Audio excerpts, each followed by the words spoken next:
And if you have not talked with Alan, if you have not seen his incredible system, that's all I can call it, is a professional water system. It is amazing. We have this guy that has just done more and more than he should have done, really, in building this. And anyway, I'm going to let him tell you about it because it's so amazing. But Daniel, you guys like this kind of stuff, so I'm going to let you talk about this with Alan also. Alan Gossett, thank you so much for joining us in the Power Hour today. Hi, guys. Good to be with you. Yeah, good to talk to you. And you get to talk to Daniel today about the system. Hi, I don't Alan. know. Hey, Daniel. Hey, good. I hear all these stories about you with the pack on your back over here in Joyce's pond. Tell me about that. Yeah, that's right. I want to hear about that. Yeah.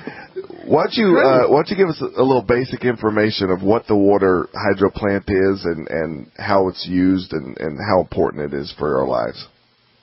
Okay, well, I'll back up a few years if you don't mind. The reason Sure. that myself and a couple others decided to take this on is because I used to work with a company, and we manufactured solar generators, really powerful ones, and they're portable and all that stuff. And so we'd go to expos and different venues across the United States showing the solar generator and so forth. After about the third or fourth one, we decided to start taking or handing out questionnaires and start taking a poll, I guess, and asking folks what was their top 5 critical things that they were most, I guess, what they looked for during an emergency. You know, what were they really looking to shore up maybe within their businesses or homes? And electricity was not number one, which at the time kind of shocked us. It wasn't bullets and guns.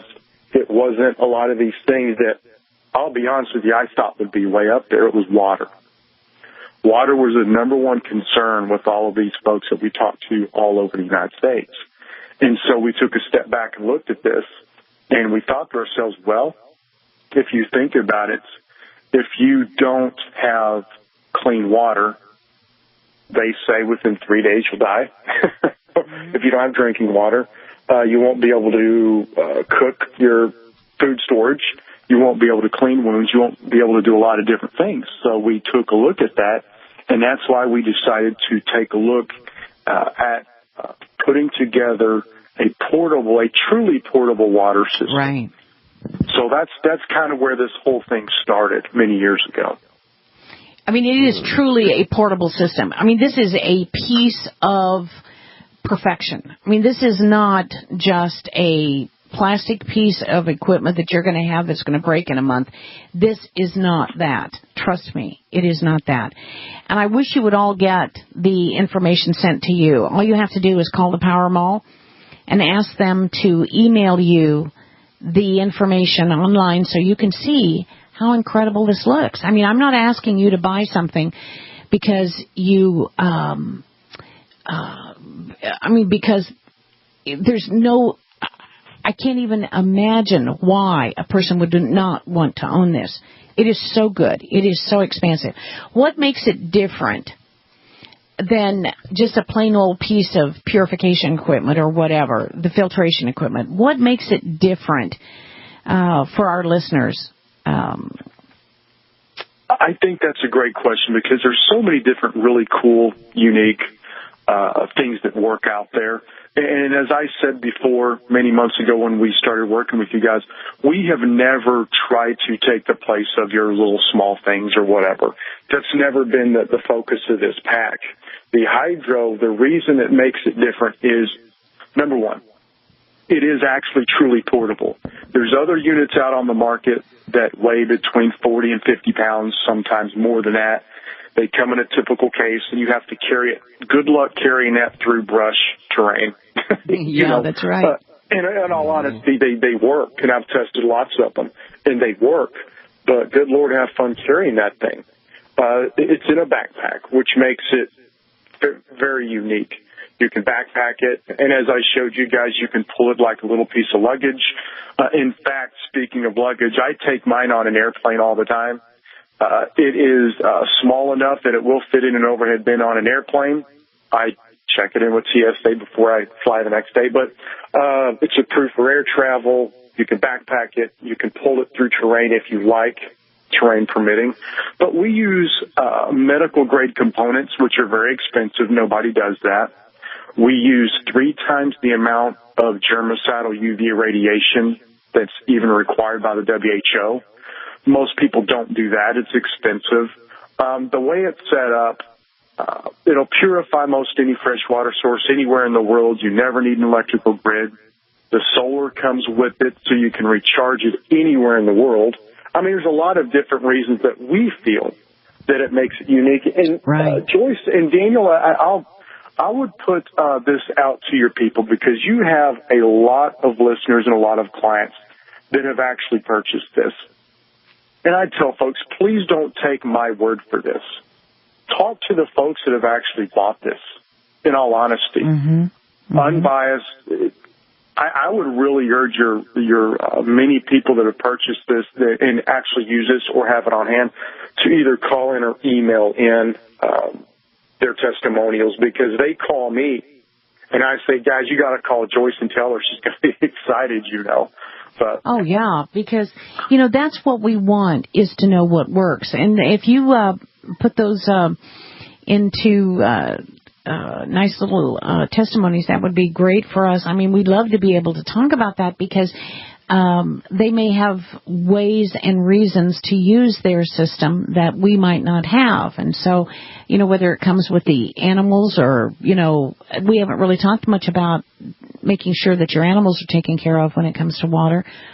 But all of these things are important. People need to have access to water. And if you've never thought about a water access, it's time. You know, where do you get your water when there is no water?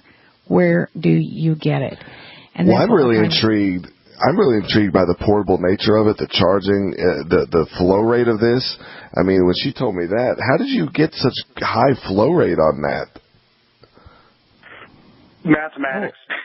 A simple proprietary question, I'm sure. Yeah. Well, you know what, Daniel, I'll tell you that we can increase the flow rate if we wanted to. We chose not to do that. Here's why. We want to make sure, no matter what, we kill any or eradicate any disease, virus, bacteria that will be in your water supply. It's going to happen. So we slowed it down to a gallon a minute, but we use 3 times the amount of germicidal UVC to make sure that whatever's in that water will be either sterilized, neutralized, killed, or eradicated. So speaking of the flow rate, I've had a lot of people call from your show, Joyce, and all over the country saying, Alan, that's a lot of water, because this thing will do up to 100 gallons a day. And they say, Alan, we will never need that much water. Mm-hmm. And when it comes to that, I say, well, are you sure? Because per the World Health Organization, you need, and this is a minimum, guys, right at 2 gallons of drinking water per day during an emergency or a disaster.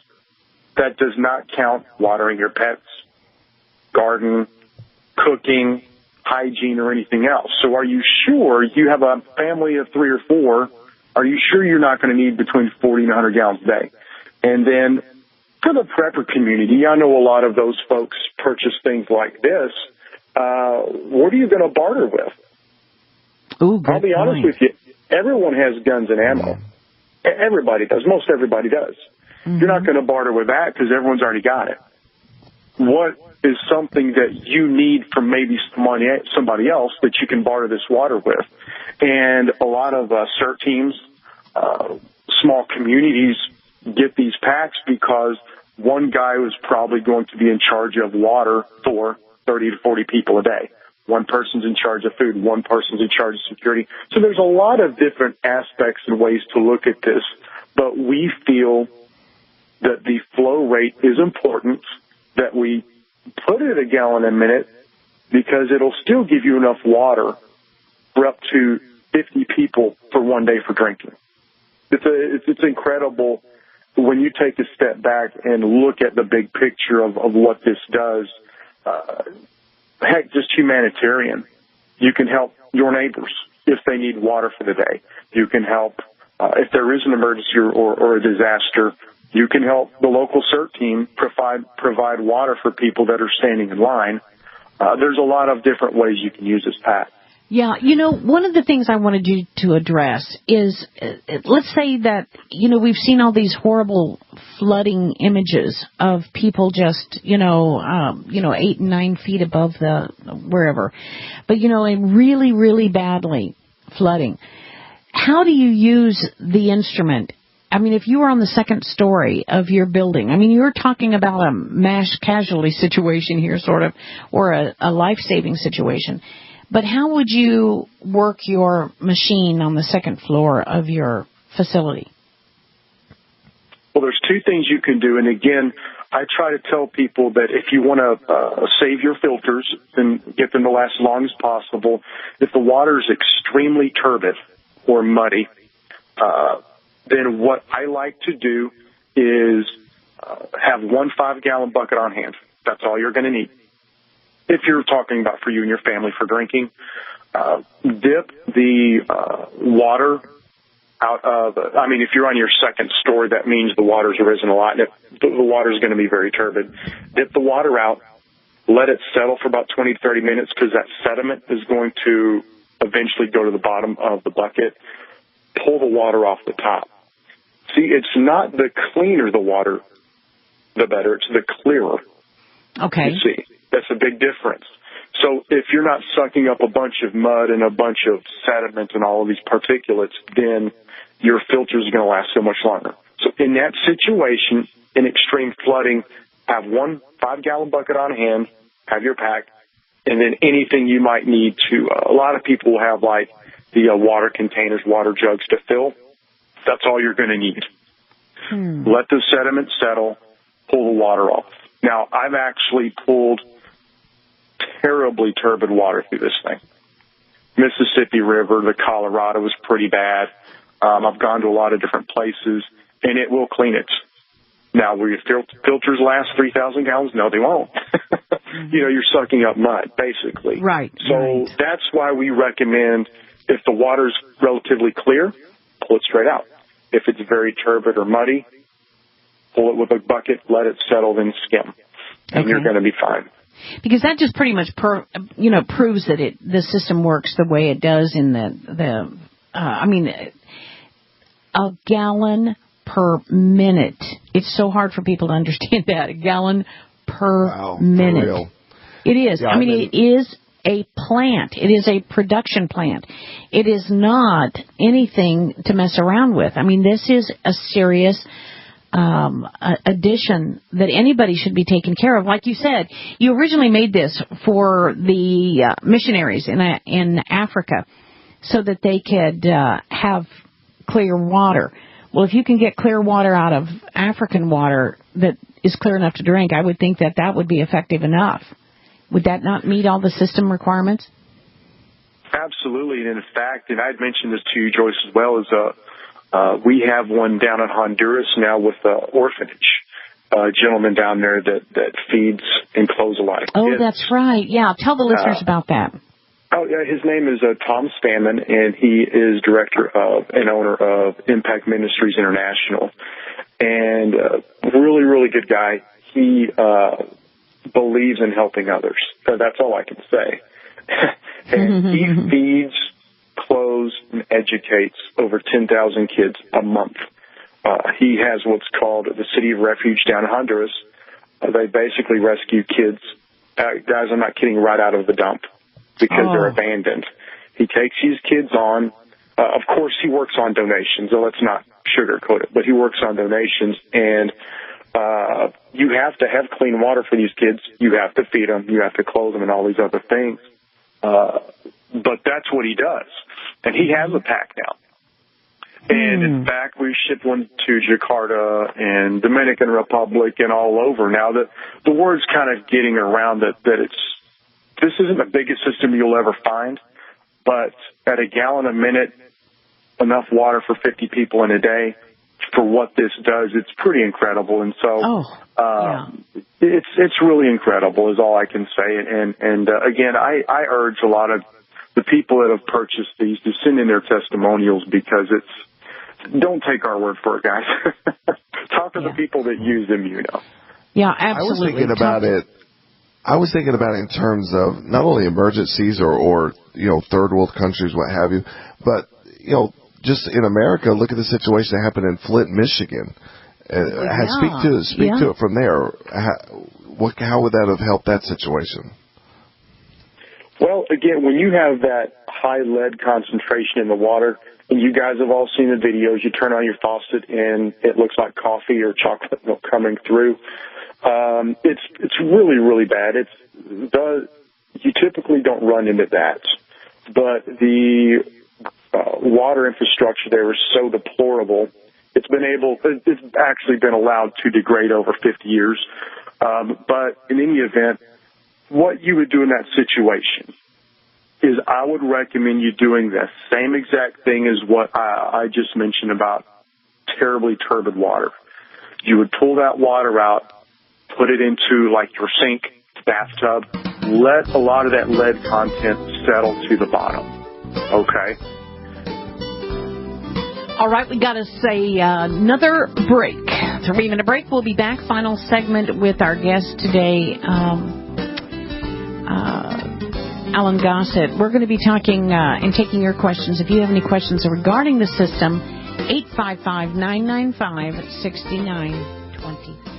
Go to Carolyn, Washington. Carolyn, Washington, you're on with Alan Gossett. Go ahead, please.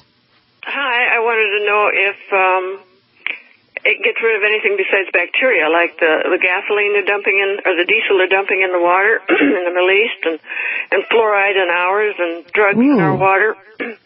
Good question, Carol. Let's go to Dan. Let's go to Alan. Yeah, it will remove herbicides, pesticides, VOCs, trihalomethanes, obviously the bacteria and those sorts of things as well. Now, some people do ask me about fluoride, and I love it when people ask me this question because I get this a lot. This system has been primarily designed for off-grid. Here's what I mean. During an emergency or disaster, whatever, if the electrical grid goes down, you're not getting water to your house from the water company because the electrical grid is down. Mm-hmm. Once the lines are depressurized in your home or you've used what little water's in your lines, you're not getting water anyway. Mm-hmm. That's why this pack was designed. Okay? So typically when you go to a pond, river, stagnant lake, something like that, you're not going to get fluoride in the water. Right. Okay. So, what about all the aluminum they're spraying on us? It will grab a lot of that.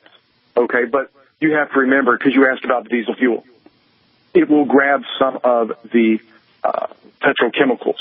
Okay, but how many parts per million of that diesel is in the water? If it's extremely highly concentrated, will this pack remove all of it? Of course not. There's just no way. Yeah. All right, we'll be back after. Okay. Thank you very much, Carol. We'll be back after this 1 minute, 10-second break. Stay tuned to the Power Hour. Joyce Riley, Daniel Brigman, and Alan Gossett. We'll be right back.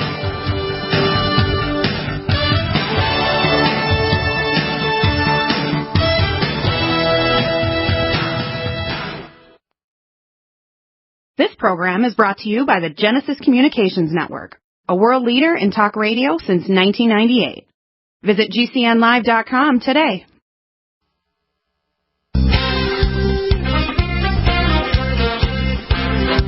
Back to the Power Hour. Thank you for joining us. Caring about your world, doing the next right and honorable thing. We're talking to Alan Gossett today about the water production system.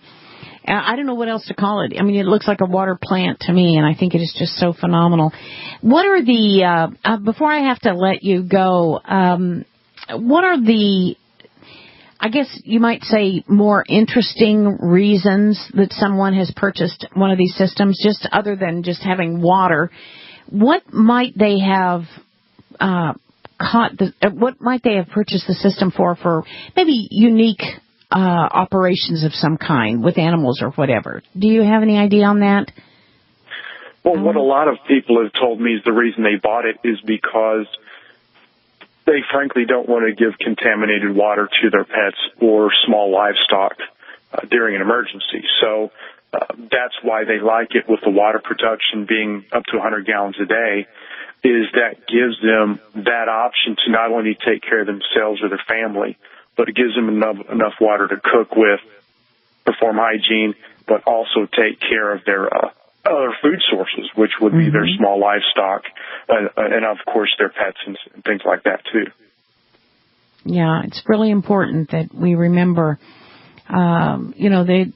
there has to be an answer for the animals too, and this is an answer, definitely an answer. What have you run into challenges that people maybe have asked you that you needed to go and check on, or that you needed to, is there anything unique about this system that people would need to know in case they're using it in very extreme situations? Number one is that I can't stress this enough, the portability for what it does. The portability has been a huge factor with folks. And, of course, remember, because we include the folding solar array with it, people love that. The solar panel will recharge this battery pack. I've seen it charge in 2.5 to 3 hours, up to 6 hours, depending on the intensity of the sun. And remember, the solar panel was not given just to recharge the 12-volt power supply on the hydro pack. You can also use it to recharge anything that's 12 volt or above. Car batteries, ATVs, generator batteries, and if they do have electric start. Some of these things that we give you with this pack, you can use in so many other different applications that you already want to take care of. Okay, give an example, if you would, please. Like a car battery. Okay. If you're somewhere to where you don't have, if the electrical grid is down and your car battery's dead for whatever reason, you can actually recharge your car battery with the included solar panel. Okay, I've done it. very good. Very good. How big? Hey, Alan, how big is that solar panel that comes with it? It actually folds up and it's in the middle pocket of the pack. So it's folding, it's extremely portable, and it is easy to take out. You can clip it onto the hydro pack while you're backpacking and recharge your power source. So if you're backpacking to base camp or whatever you're doing, you can recharge it anywhere in the world. So I guess, Joyce, that is one of the biggest things. It's got a little pull handle. My little 8-year-old boy can pull this thing. If you don't want to backpack it. So the portability is paramount, in my opinion, because you don't know what the terrain's going to be. You don't know what the emergency is going to be. You don't know where you're going to have to go to provide water. So obviously the thing you had mentioned earlier about missions, well, that also translates to CERT teams or anyone all over the world to a remote village all the way to South America. And remember, here in the United States, 3 million people a year get sick because of contaminated water here in the United States. Yeah, this is not a game. This is not a toy. Trust me, ladies and gentlemen, not a toy. We're going to be back after this 3-minute break with the Power Hour. Stay tuned. Massimo Mazzucco will be joining us. Alan, thank you so much for joining us today on the Power Hour. Thanks, guys. Have a really good day now. Oh, you too. God bless, Alan. We thank you so much. We thank you. What an honorable guy. We'll be back after this.